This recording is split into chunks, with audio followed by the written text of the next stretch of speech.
Hey,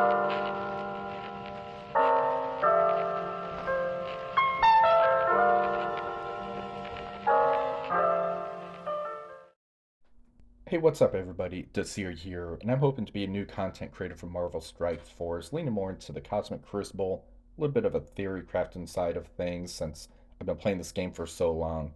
Last season of Cosmic Crucible, I finished with a rank of 391, felt really good about myself, but I think I could have improved a little bit more towards the end of the season when I was doing my climb to try to get into that top 200.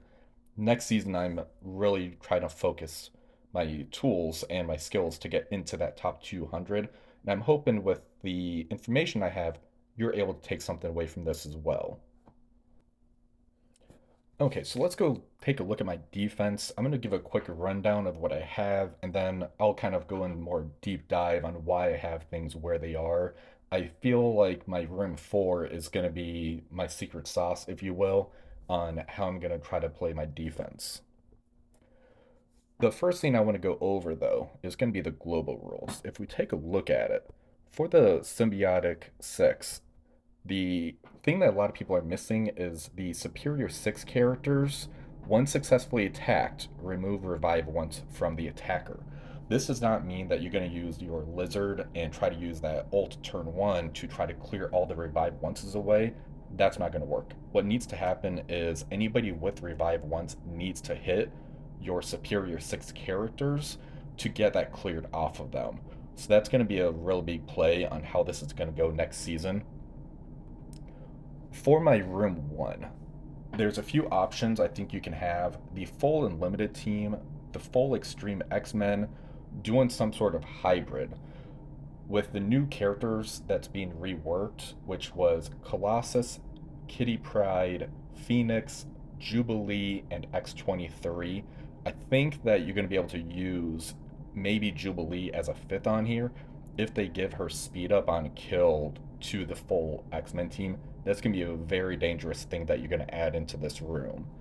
Something else that I think you could put into here is going to be like a Superior 6 combination. A lot of them is going to be raiders or skirmishers, and they're going to be able to take advantage of being knocked to low life and Doc Ock bringing them back up if you want to go the more turtle route. The second room in here, I have my Darkhold with Quicksilver. I think that the full Darkhold or Darkhold Quicksilver or even the Dorm Hold could be an interesting one in here. They've been on defense for so long. Everybody knows the counter to them, which is going to be that Tangled Web. Um, Eventually, as the out of time characters come out, I plan on start swapping them over into this room with Starbrand and Cosmic Ghost Rider being Mystic. I think that could kind of work into their favor. For room 3, I have my Infinity Watch in here. Big surprise, having the full buffs be extended and the safeguard and everything, the negative effects they dish out, that's just going to be another efficiency killer for what they do in here. Alternatives in here I think could be unlimited. The full unlimited team would be pretty good in here with all the buffs they get, the safeguard, the rogue special. That could be a pretty good trickier play if you want to go that route in here. The room 4, I want to come back to this one because the fifth slot for the secret defenders, there's a few different options in here. I think Jessica Jones is going to be the big one that you're going to want to use in here, and we'll go over that after I look at 5 and 6. For room 5, Pegasus or Infestation, I did build my Infestation up for this season. I think that they're going to be a trickier play in here, especially with Doom. With Doom getting the push, and if he gets killed and brought back to life, he's going to start with that turn meter, and it's just going to start bringing characters back to life after he ults, somebody comes back, next character ults if they didn't go yet, because all their ults at turn 1, and they usually, I think they can do a good rebound in this room is what I'm going for. We'll see if it works. The room 6, I have Gamma and Dorm in here. I think this is going to be an interesting one because of all of the healing that they could do for the revives. They're going to heal right back up to full if you don't get them killed. Dorm, if he gets his special off, being able to do the buff flips on the other side so that way they can't take advantage of this room. And New Warriors, who usually is the counter on here, they're not going to have all their buffs. So we're going to see if that actually works in here. I think they're going to be a little bit harder to get the kill on if you go that new warrior route. Now for room 4, this is the one I really want to go over. So now we have Jessica Jones pulled up.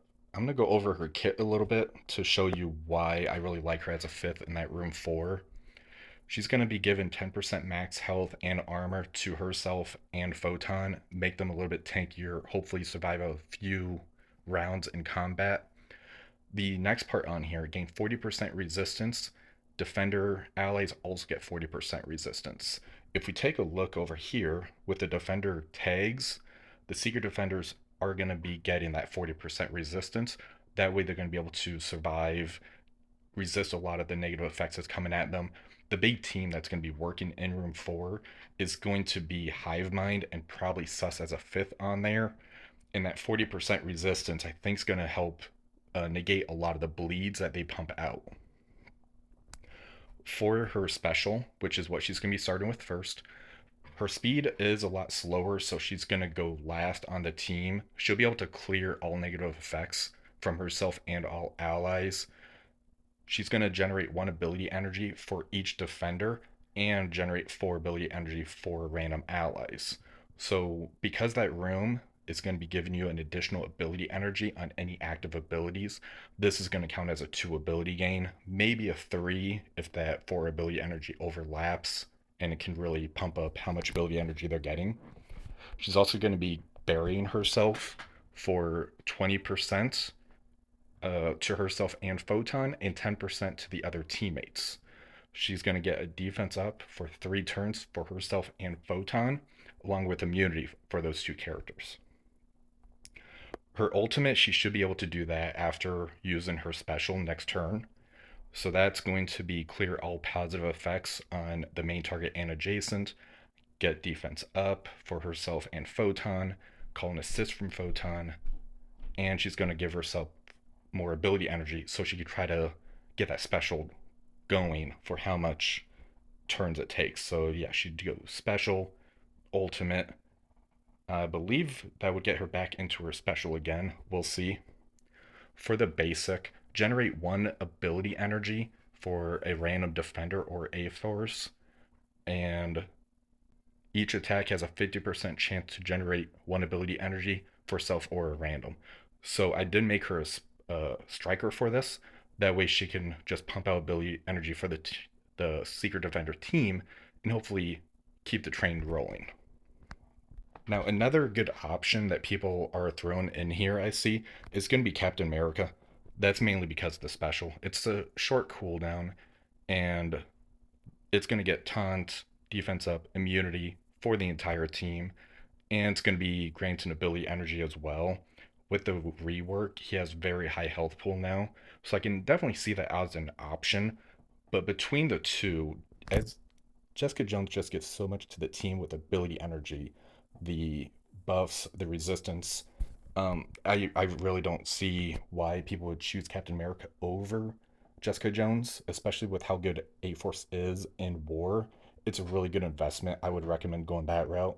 If you want to go more turtle, then you're going to want to use Apocalypse or Sus. They're big linchpins, and even though it's going to be a while before they get their ultimate, you still have to try to control them, deal with them. But if you want to use them for offense, I would highly recommend Jessica Jones. All right, so those are my ideas as far as what I plan on doing for my defense. I still have a lot of stuff I could use for offense on this Cosmic Crucible season that's coming up, especially with the new characters always coming out. Let me know what your thoughts are. Maybe I'm wrong about Jessica Jones, but I feel like she's the best option without hindering your offensive needs. Remember to like, comment, subscribe, that whole jazz. Remember, I'm just getting into this, so let me know what I can do differently or better.